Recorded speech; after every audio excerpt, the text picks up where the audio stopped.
हमारे संचालक महोदय के भी बहुत बहुत धन्यवाद। आज का दिन बहुत खास है। खास इसलिए है क्योंकि आज आप लोग और हम लोग मुलाकात कर रहे हैं और ये मुलाकात बहुत विशेष है। हम लोग बहुत सारी बातों से आज हम लोग रूबरू होंगे और एक नया जन्म लेके जाएंगे। नया जन्म लेके जाएंगे तो नया जन्म लेना बहुत जरूरी है। मैं पहली बार नया जन्म शब्द मैं पास्टर कीवी के मुंह से सुना। अब मैं सोच रहा हूँ यार अब मैं जन्म ले चुका, कैसे जन्म लूँगा, है ना। और जब मैं संगठनात्मक तरीके से आगे बढ़ना शुरू किया तब मुझे पता चला विचारों की ताकत, कि विचारों को एक्सेप्ट करना ही नया जन्म है। तो आज का विचार क्या है साथियों? आज का विचार है शासक बनना। आज का विचार है आजाद होना। तो आज हम लोग आजाद होने के पर्पज से यहाँ पे बैठे हुए हैं, शासक बनने के पर्पज से बैठे हुए हैं। और ज़्यादातर हम लोग उस माहौल में रहते हैं जिस माहौल में हमें हर बार बोला जाता है, क्या बोला जाता है कि आप राई के दाने के बराबर विश्वास कीजिए, आप पहाड़ हिला सकते हैं। तो जब हम लोग इस बात को सुनते हैं तो हमारे डे टू डे लाइफ में, रोजमर्रा की जिंदगी में इसकी क्या कैसे उपयोगिता है, हम लोग इसको कैसे उपयोगिता में ला सकते हैं, ये बहुत ही गौर करने वाली बात है कि इसको समझना बहुत जरूरी है। डे टू डे लाइफ में हम इसको इस्तेमाल करेंगे राई के दाने के बराबर में। मैं एक उदाहरण के माध्यम से शुरू करता हूँ। उदाहरण क्या है?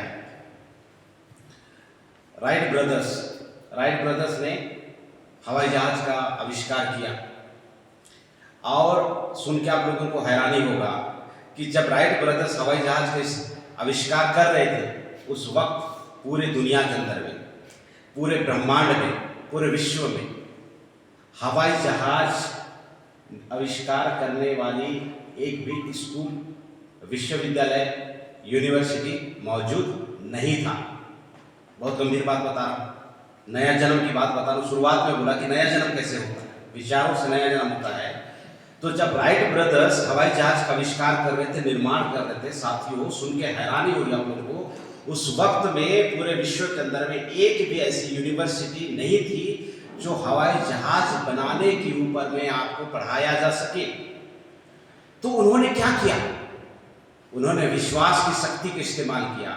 राई के दाने के बराबर उन्होंने विश्वास किया। विश्वास क्या था? कि हम हवाई जहाज बना सकते हैं। अटूट विश्वास, प्रबल विश्वास। जैसे आज हम लोग आजाद होने के बारे में विश्वास कर रहे हैं, आज हम लोग शासक बनने के बारे में विश्वास कर रहे हैं, ये विश्वास।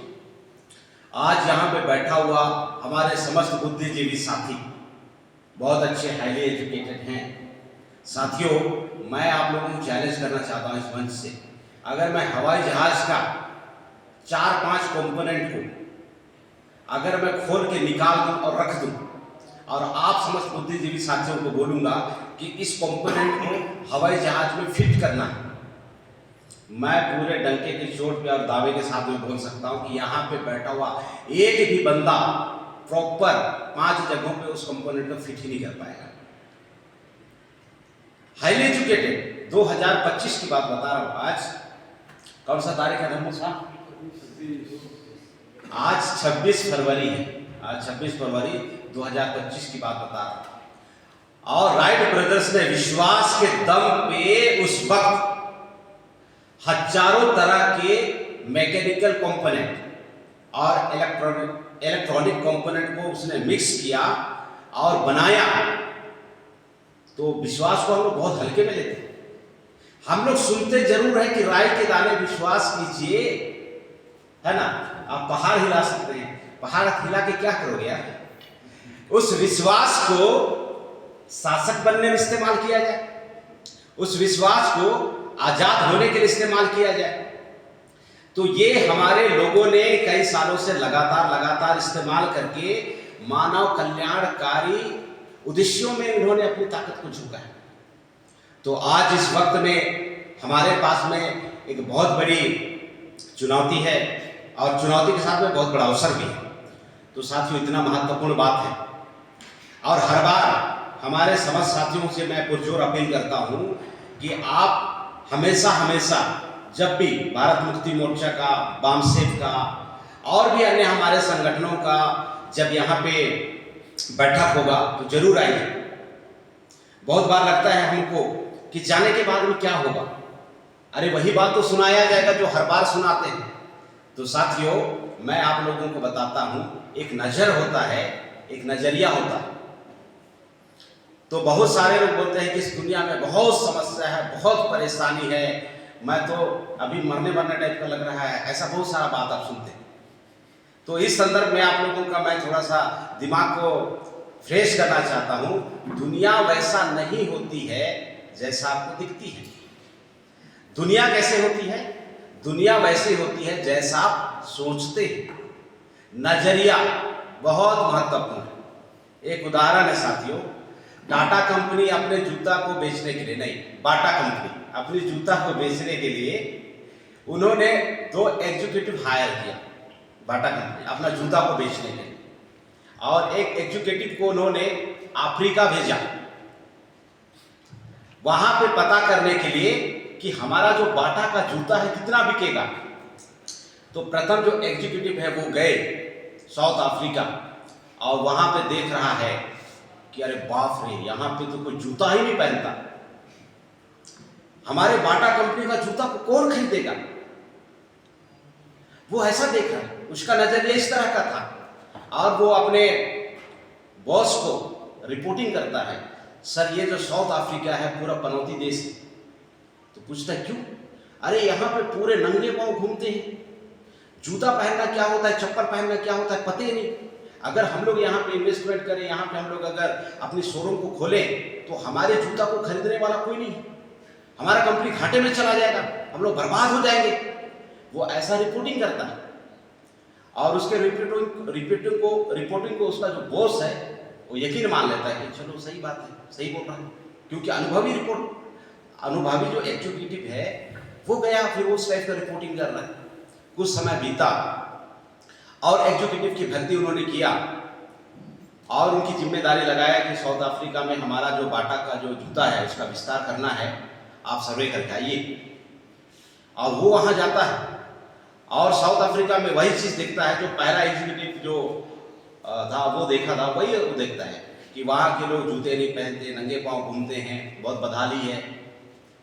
और उन्होंने देखा कि अरे बाप रे, यहाँ पे तो कितना जबरदस्त अवसर है, अगर कोई नहीं पहना है, अगर हमारे जूता को हर कोई पहनेगा तो कितना बड़ा कारोबार होगा, कितना बड़ा टर्नओवर होगा।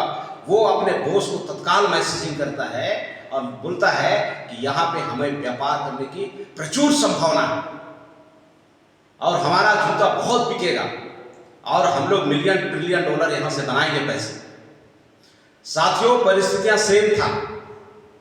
एक आदमी का नजरिया था कि यहाँ पे कोई नहीं पहनेगा क्योंकि कोई पहनता ही नहीं है। दूसरा आदमी का नजरिया था कि यहाँ पे बाखूबी से बहुत सारा यहाँ पे बिकने की संभावना है क्योंकि यहाँ पे कोई पहनते नहीं, हमको एक बार पहनाना शुरू करना है और यहाँ के लोग पहन के कमाल हो जाएंगे। साथियों, ये जो बैठक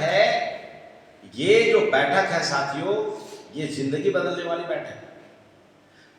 आदमी कितना ही बुद्धिमान क्यों ना हो, कितना ही बुद्धिमान क्यों ना हो, अगर उसका नजरिया सही नहीं होगा साथियों तो आपको सही दिखेगा ही नहीं, आपका नया जन्म नहीं हो सकता।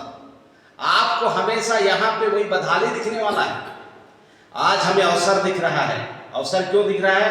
क्योंकि बीजेपी, कांग्रेस, आरएसएस ने हमारे लोगों को बहुत बुरी तरीके से प्रताड़ित किया है।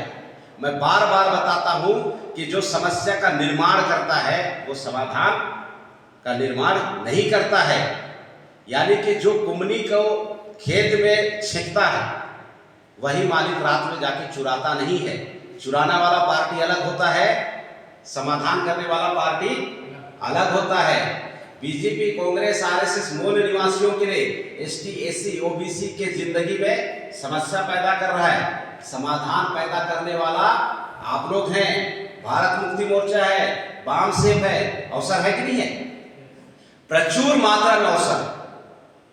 85% से ज्यादा बहुल संख्या के लोग आज आजाद होने के लिए छटपटा रहे हैं। अगर आप उनको प्रचार करने के लिए नहीं जाएंगे तो भीड़ कहाँ जाएगा? वो तो बकाते रहेगा ना अपने गांव में, गली में, घर में। तो वहां पे जाके हमको बताने की जरूरत है।